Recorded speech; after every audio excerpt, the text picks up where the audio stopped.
O Ourense Film Festival pechou o prazo de preinscripción o pasado 30 de xullo, cun total de 1.432 obras recibidas, entre longametraxes e curtametraxes.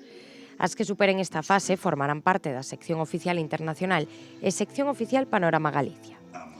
En total recibíronse 479 longametraxes e 953 curtametraxes procedentes de 89 países, en produción ou coproducción, sendo os que máis traballos enviaron España, Argentina, Brasil, México, Francia, Chile, Alemania e os Estados Unidos.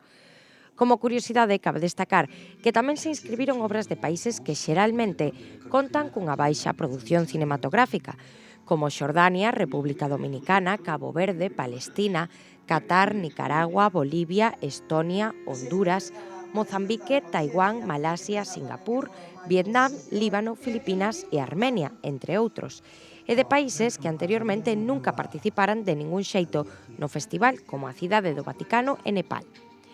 Entre as obras recibidas pódese sinalar a presenza de estreas a nivel mundial, europea, en España e outras que xa foron proxectadas anteriormente e premiadas nos máis prestixiosos festivais.